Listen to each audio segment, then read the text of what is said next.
Alhamdulillah hamdan yuwafi ni'amahu wa yukafi'u mazidah. Ya Rabbana lakal hamdu kama yanbaghi li jalali wajhikal karim wa 'azimi sultanik.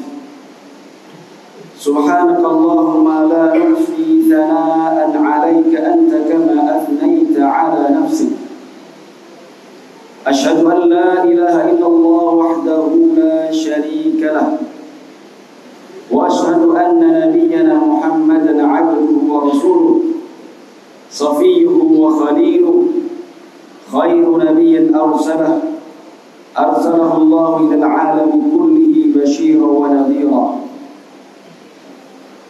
اللهم صل وسلم على حبيبنا وشفيعنا ومولانا محمد صلى الله عليه وسلم صلاة وسلاما دائمين متلازمين إلى يوم الدين. أما بعد فيا عباد الله اتقوا الله حق تقاته ولا تموتن إلا وأنتم مسلمون. يا عباد الله اتقوا الله وقولوا قولا سديدا يصلح لكم أعمالكم ويغفر لكم ذنوبكم ومن يطع الله ورسوله فقد فاز فوزا عظيما. Ibadallah, hamba-hamba Allah jamaah masjid Asy-Syuhada yang semoga semuanya dimuliakan oleh Allah Subhanahu wa taala. Ada sebagian manusia, sebagian orang terlihat itu gemar sekali bekerja sampai ia lupa waktu, tidak bisa membedakan mana waktu kerja, mana waktu keluarga, dan mana waktu untuk istirahat. Berangkat kerja dalam keadaan gelap dan pulang juga dalam keadaan gelap. Padahal hartanya sudah begitu banyak dan melimpah. Padahal rumahnya sudah megah, mobilnya sudah mewah, dan seterusnya. Dan apabila ketika ia ditanya, mengapa Anda melakukan hal seperti itu? Mengapa Anda banting tulang sedemikian rupa untuk mencari kesenangan dunia? Maka orang tadi akan menjawab bahwasanya aku melakukan ini karena ini adalah sunnatullah. Karena Allah Subhanahu wa taala tidak akan merubah nasib satu kaum sampai orang tersebut atau kaum tersebut merubah nasibnya sendiri. Kemudian biasanya juga dia mengitir satu ayat atau potongan ayat daripada surat Ar-Ra'd ayat 11. Innallaha la yughayyiru ma biqaumin hatta yughayyiru ma bi anfusihim. Dengan fasihnya dia membaca ayat tersebut, dan dengan penuh percaya dirinya dia menerjemahkan bahwasanya artinya sesungguhnya Allah Subhanahu wa taala tidak akan merubah nasib satu kaum sampai kaum tersebut merubah nasibnya sendiri. Ibadallah, kalaulah tafsiran atau pemahaman daripada ayat tadi, potongan surat Ar-Ra'd ayat 11, seperti yang dikatakan oleh orang tadi, maka penafsiran ini, pemahaman ini akan bertentangan dengan ayat-ayat yang lainnya. Dalam surat Nuh ayat 10 ayat 12, Allah Subhanahu wa taala berfirman, "Faqultu astaghfiru rabbakum innahu kana ghaffara yursilis samaa'a 'alaikum midrara wa yumdidkum bi amwalin wa banin wa yaj'al lakum jannatin wa yaj'al lakum anhara." Kata Allah Subhanahu wa taala, "Faqultu astaghfiru." Melalui lisan Nabi Nuh alaihi salatu wassalam, Nabi Nuh mengatakan kepada umatnya, "Faqultu astaghfiru." Mohon ampunlah kalian kepada Tuhan kalian, innahu kana ghaffara. Sesungguhnya Tuhanmu itu Maha Pengampun. Kalau kita sudah meminta ampun kepada Allah, kalau kalian sudah meminta ampun, diampuni oleh Allah, memperbaiki hubungan kalian dengan Allah Subhanahu wa taala, Kata Allah, yursilis samaa 'alaikum midrara. Niscaya Allah Subhanahu wa taala akan menurunkan dari langit rizkinya berupa air hujan midrara, dengan begitu banyak, dengan begitu deras. Wa yumditkum bi amwalin wa banin wa yaj'al lakum jannati wa anhara. Dan Allah Subhanahu wa taala akan memberikan kepada kalian anak-anak dan harta-harta. Artinya dalam surat Nuh ayat 10-12 ini Allah tidak mengatakan kepada kita, kalau kalian ingin merubah nasib kalian, kalau kalian ingin memiliki hidup yang lebih baik, rezeki yang lebih banyak, lebih bahagia, rubah nasib kalian sendiri. Bukan seperti itu. Tapi dalam surat Nuh ini seakan-akan Allah mengatakan kepada kita, kalau kalian ingin merubah nasib kalian, kalau kalian ingin hidup bahagia dunia ini terlebih lagi di akhirat, fastaghfiru rabbakum, maka mohon ampunlah kepada Tuhan kalian. Beristighfarlah banyak-banyak, perbaikilah hubungan kalian dengan Allah Subhanahu wa taala, karena Dialah yang Maha Pemberi rizki dan satu-satunya pemberi rizki di alam semesta ini. Begitu juga kalau kita baca ayat-ayat lain atau hadis-hadis lain, tidak ada redaksi hadis atau ayat Al-Quran yang menyandarkan perubahan keadaan atau nasib itu dikembalikan kepada orang tersebut. Dalam sebuah hadis Rasulullah SAW bersabda, man lazimal istighfar ja'alallahu lahu min kulli dhiqin makhraja wa min kulli hammin faraja wa yarzuqhu min haitsu la yahtasib.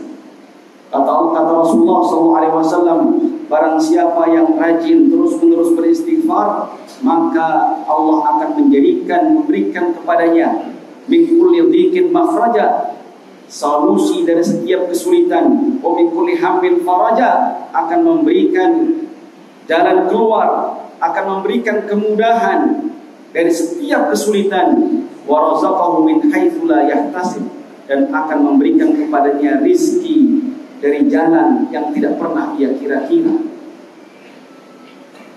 Maka di ayat di hadis ini pun Rasulullah SAW mengatakan, kalau kalian ingin merubah nasib yang tadinya hidup serba kekurangan, ingin memiliki kelebihan, ingin bahagia, ingin memiliki kecukupan, maka perbaikilah hubunganmu dengan Allah Subhanahu wa taala dengan meminta ampun, memperbanyak istighfar. Lantas masalahnya di mana dengan penafsiran atau pemahaman surat Ar-Ra'd ayat 11 tadi?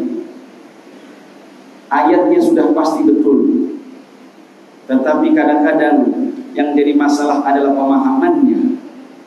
Allah Subhanahu wa taala berfirman, innallaha la yughayyiru ma biqaumin hatta yughayyiru ma bi anfusihim. Sesungguhnya Allah Subhanahu wa taala tidak akan merubah nasib satu kaum sampai kapan? Hatta di sini menunjukkan kata syarat.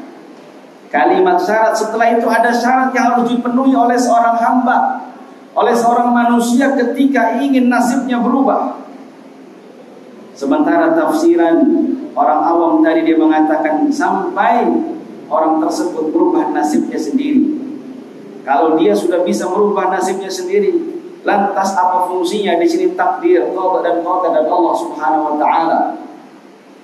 Akidah Islam yang benar, tidak ada di alam semesta ini yang merubah sesuatu, bahkan yang melakukan sesuatu kecuali Allah Subhanahu wa taala.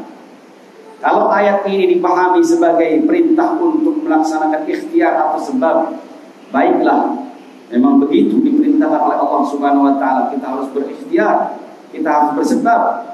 Tetapi kalau ini dipahami bahwasanya yang merubah nasib seseorang adalah dia sendiri, maka ini merupakan sebuah kesalahan yang fatal. Di mana letak kesalahannya? Ada satu kata yang dilupakan dalam ayat tadi. Innallaha la yughayyiru ma biqaumin hatta yughayyiru ma bi anfusihim. Di situ ada kata-kata anfus. Apa artinya anfus? Anfus itu artinya jiwa, jamak daripada kata nafs. Nafsun jamaknya anfus. Maka hakikatnya Allah Subhanahu wa taala dalam ayat ini ingin mengatakan kepada kita, sesungguhnya Allah Subhanahu wa taala tidak merubah nasib satu kaum, keadaan satu kaum, sampai kaum tersebut merubah nafs, merubah jiwa mereka sendiri, merubah diri mereka sendiri, bukan merubah nasibnya. Yang merubah nasib, meluaskan, melapangkan, menyempitkan rezeki hanya Allah Subhanahu wa taala. Tetapi kewajiban kita hanya kepada diri kita sendiri. Diri kita yang harus dirubah, roh, jiwa, imannya harus diperkuat, amal solehnya harus diperbanyak, mentalnya dari mental negatif dirubah menjadi mental positif, mental suudzon dirubah menjadi mental husnudzon. Yang berpikir pendek dia harus dirubah, dilatih agar berpikir panjang, visioner dan seterusnya.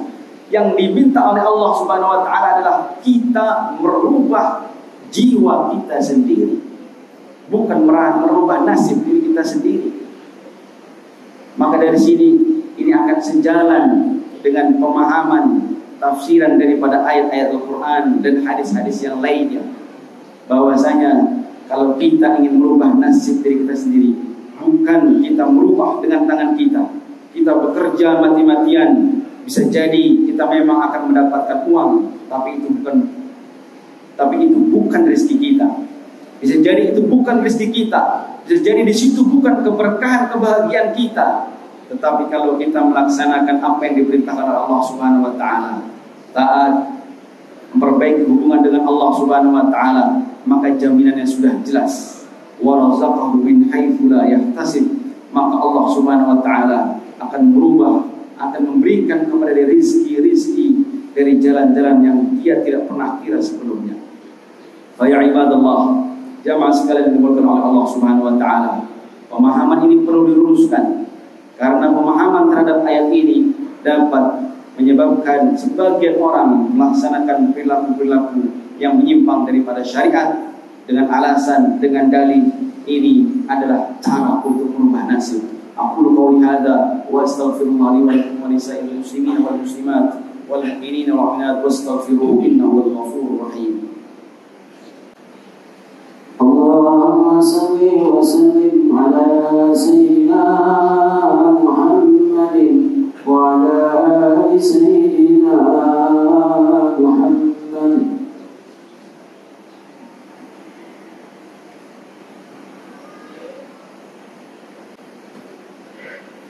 Alhamdulillah hamdan katsiran kama amara, iqraran li rububiyyatihi wa irghaman liman jahada bihi wa kafara. Asyhadu an la ilaha illallah al-qawiyyul matinul qahhar, wa asyhadu anna sayyidana Muhammadan 'abduhu wa rasuluhu safiyyul mukhtar. Amma ba'du, fa ya ibadallah, ittaqullaha fima amara wantahu 'amma nahaa 'anhu wa zajara, wa akhriju hubbad dunya min qulubikum fa innahu idza istawla athar. واعلموا أن الله أمركم بأمر بدأ فيه بنفسه وثنى بملائكة بقدسه وعز من قائل عليما. أعوذ بالله من الشيطان الرجيم. إن الله وملائكته يصلون على النبي يا أيها الذين آمنوا صلوا عليه وسلموا تسليما. اللهم صل على سيدنا محمد وعلى آل سيدنا محمد وبارك وسلم ورضي الله تعالى عن سادتنا أصحاب رسول الله أجمعين. آمين آمين يا رب العالمين. اللهم اغفر للمسلمين والمسلمات والمؤمنين والمؤمنات الأحياء منهم والأموات إنك سميع قريب مجيب دعوات يا قاضي الحاجات. اللهم اجعل هذه البلدة بلدة إندونيسية بلدة طيبة مطمئنة رخية مستظلة بهدي كتابك وملتزمة بسنة نبيك محمد صلى الله عليه وسلم. يا ربنا ادفع عنا البلاء والوباء والغلاء والفحشاء والمنكر والسيوف المختلفة والشدائد والمحن والفتن ما ظهر منها وما بطن عن بلدنا هذا خاصة وسائر بلدان المسلمين عامة يا أرحم الراحمين. اللهم انصر إخواننا المسلمين المستضعفين في كل مكان. اللهم انصر إخواننا المسلمين الملهوفين في تأنجر. اللهم يا ربنا نصرك يا رب. اللهم استرنا يا رب برحمتك يا أرحم الراحمين. يا قيوم السماوات والأرض يا ذا الجلال والإكرام. اللهم وفق حكامنا ووفق ولاة إلى ما فيه صلاح العباد والبلاد، إلى ما فيه صلاح الإسلام والمسلمين يا أرحم الراحمين. ربنا آتنا في الدنيا حسنة وفي الآخرة حسنة وقنا عذاب النار. وصلى الله على نبينا محمد وعلى آله وصحبه أجمعين. سبحان ربك رب العزة عما يصفون والسلام على المرسلين والحمد لله رب العالمين. عباد الله، إن الله يأمر بالعدل والإحسان وإيتاء ذي القربى وينهى عن الفحشاء والمنكر والبغي يعظكم لعلكم تذكرون. أقيموا الصلاة.